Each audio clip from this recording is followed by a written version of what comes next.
Hi guys, my name is David, and I'm a certified recovery coach, trained certified recovery coach, and I'm also in university for addictions counseling.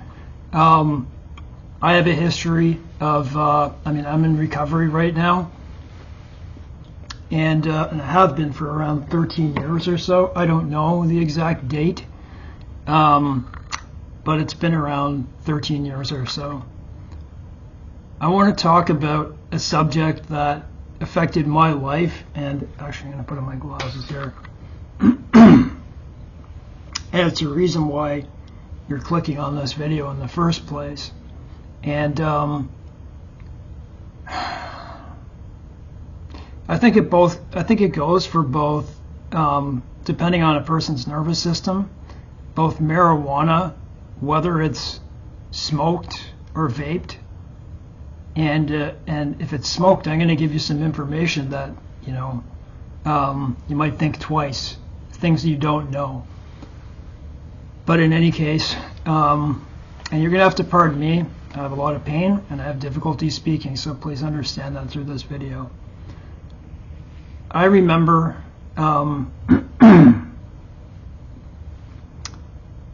the inability to stop smoking marijuana, even though I did not like the effects.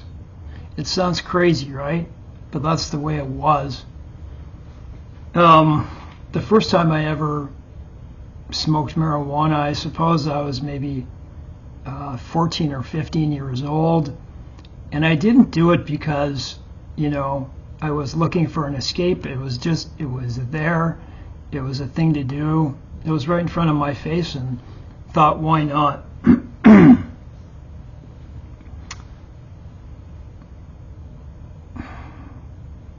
That was actually hashish.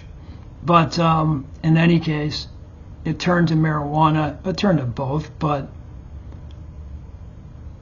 the first while for me it felt pretty good. You felt pretty relaxed and lax. But depending on your psychological well-being, your makeup, things you go through, do you have trauma? Do you have, what's going on in your life? These things can affect how you tolerate this. And there's something called set and setting. And this goes with any drug. This goes with anything. This goes with alcohol. This goes with anything you take, right? And so the set is your set of mind at the time you take it. So what do you like walking into? You're going to take a hit of a joint. You're going to smoke a joint. You could be by yourself, or you could be with one person in a nice setting. You're in an apartment, right? A nice setting. On the other hand, and this goes especially true with something as destructive as LSD, you may walk into, even with a good set, your mindset, right? And but then you take it, and then you go to a place where there's people who are untrustworthy. It might be a party, there might be a fight or something like that can affect you. So, and it's even worse if you're walking into it. Did you just have a fight? Do you have trauma? Are you nervous and have a lot of anxiety? These things can make this worse. So I just wanted to say that. That's called set and setting. I'm going to read you something in a second, though, because I do want to make you think twice. And by the way, I'm going to leave my website in the description box if you ever want to reach me, if you want help. Sometimes in my videos it appears I have a lot of difficulty. It's because of my speaking. That's like a dystonic throat disorder, and I have a lot of pain, so that's why I move back and forth. So I'm much better off of a video.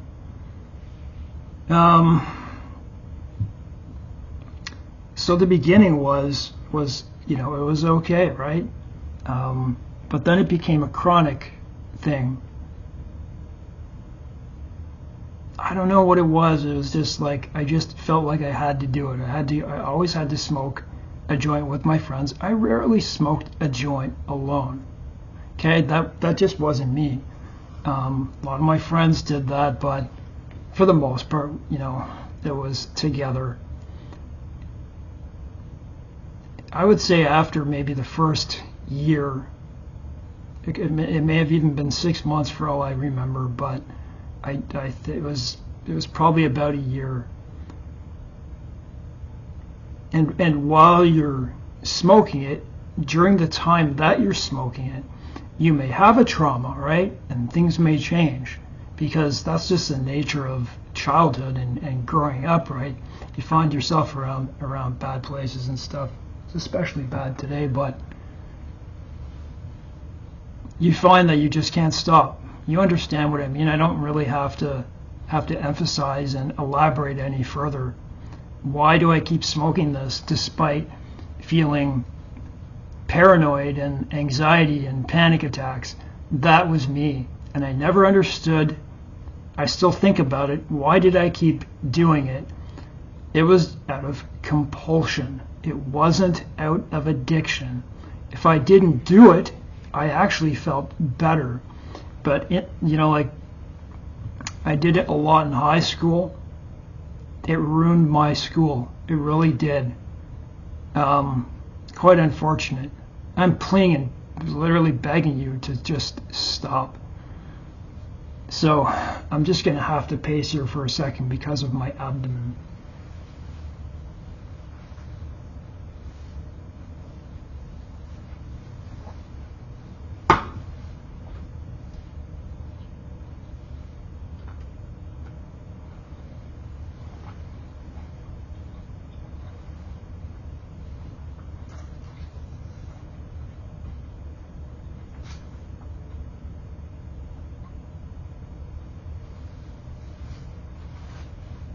It's just called psychological dependence. That's what it is, right?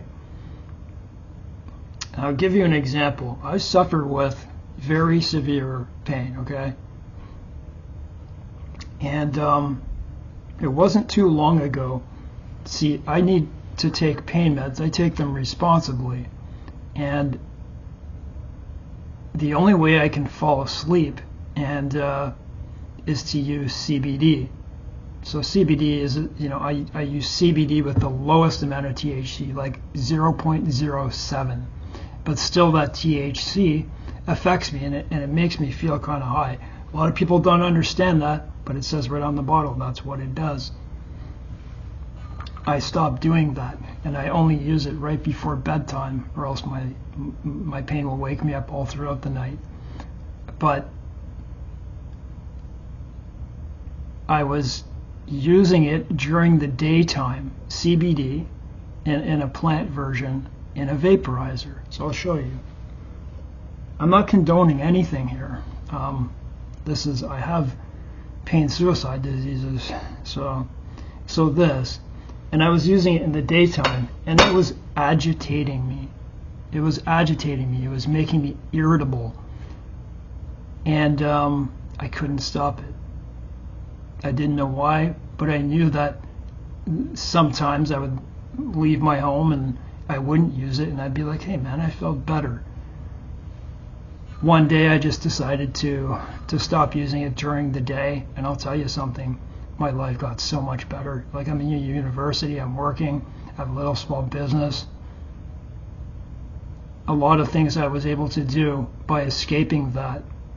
And there's my point. You do have the capacity to stop using this. Marijuana, to stop using marijuana. And I'm going to tell you about withdrawal. For me, I had none. For me, the benefit versus risk ratio, the benefit of me stopping was so much better that I did not suffer withdrawal. But you may suffer. There's a debate whether or not it does, and it does show that there are some withdrawal symptoms depending on the person. And I'll read those to you, but it's not a physiological withdrawal, I don't believe. Um, I'll actually read that to you, but you know, our society is, if you're living in Canada, it's already legalized, and here's the reality. I just did a paper yesterday in university of things I already knew. I knew when they legalized marijuana in Canada with Justin Trudeau. That's how he got into office, by legalizing marijuana. That's why people voted for him. But I knew that down the road something bad was going to happen, and it's shown that there's 22, it's more than that now, 22% more emergency visits in the hospital. Can you imagine that? You know, there's a dispensary just in my corner of town. There's probably 12 of them. It's not good. You smell it on every corner. They make people into what you call amotivational syndrome, where they just sit around and play video games, right? And I'll give you an example of something I studied. They say, you know, it's true, maybe people are more artistic and stuff like that, but it's better to have your brain clear, I'll tell you that. You're a lot more sharp. People think they're better drivers when the reality is, and this is a fact, people think they're better drivers, they're actually not. It says that they just have a better enjoyment in driving, and you could probably understand that. Pardon me a second. I'm going to read you the withdrawal symptoms, and after I do that, I'm going to read something about those who both vape but especially smoke marijuana, that it's worse than smoking cigarettes. I bet you didn't know that.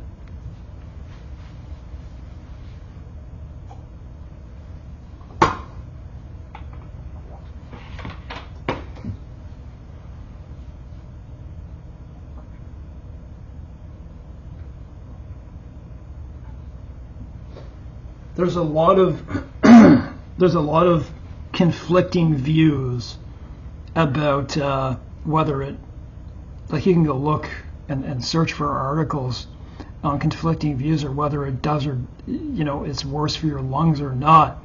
But you know, it's common sense to think of the times you're outside and how many you can hear the people coughing. Not only that, but you know, the smoke of the marijuana smoke is so thick that it carries on for miles. It does. I remember following the scent of marijuana once, and it went right to a person that was so far away. Something that thick cannot be good for you. So let's read the facts.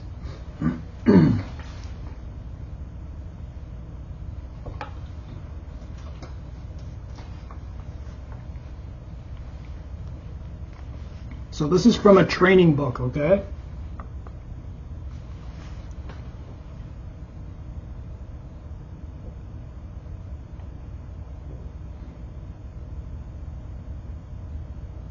Where am I here?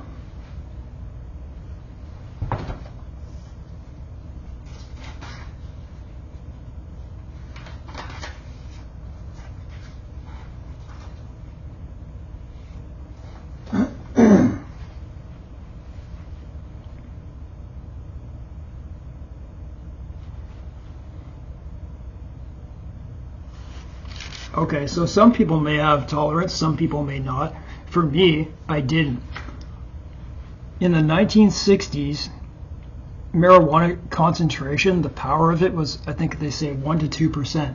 And so it's much more, I think it's 3 times more powerful today than it was in the 1960s, which means for people to get high back in the 60s, they had to smoke several joints if there was a group of people, whereas now you just need one hit. So just letting you know how powerful it is.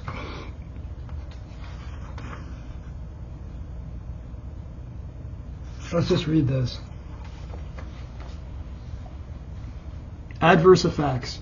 The long-term effects, other than developing schizophrenia, bipolar disorder, personality disorders, all those things, you know, like latent things that are in your body already, The long-term effects of chronic cannabis use are at the heart of the current medical debate on this drug. Strong psychological dependence does develop in many users of marijuana, and is my video here, as evidenced by a need for cannabis use every day to perform tasks, to relax, unwind, and to sleep. The individual's life begins to revolve around the use of marijuana. Is that not so? As a primary activity, the user tends to use marijuana more frequently throughout the day and the evening. Withdrawal symptoms after steady use. Okay, so withdrawal symptoms after steady use. It doesn't mean this is everybody. Include irritability, decreased appetite, restlessness, sleep disturbances, sweating, nausea, or diarrhea. Hangovers are not uncommon. However, unlike the alcohol hangover, which causes headaches and sensitive optic nerves, the cannabis hangover is more likely to be lightheadedness characterized by the inability to gather your thoughts. When the drug is ingested, the effect can linger on for an entire day, along with nausea, body aches, and other symptoms. I don't know why they say that at the end. When the drug is ingested. Despite the lack of classic withdrawal symptoms, some patterns of marijuana use fit the behavioral definition of addiction. Compulsion. Researchers have well established the fact that chronic marijuana use can cause physical dependence by identifying full-blown withdrawal symptoms in the newborn babies. So there's some empirical evidence of marijuana-dependent mothers. Treatment for the addiction to marijuana requires the support of an outpatient treatment. Okay, so anxiety and panic reactions are common with chronic marijuana use. That happened with me. Many individuals who have used marijuana to self-medicate affective disorders such as depression and bipolar disorder can experience severe anxiety and panic reactions. Individuals experiencing psychologically negative reactions may require temporary hospitalization so they don't lose control of themselves or hurt others. There's many people in psychiatric wards because of marijuana. You say, because of marijuana, isn't that like more like acid or something? No. People trip out on this as well. Just give me a second here. I'm going to talk about the respiratory system. You know, if you don't feel you're ready to quit, then I want you to consider this. And it's not to scare you, it's to save your life. For the respiratory system and in general. Do you want a better life?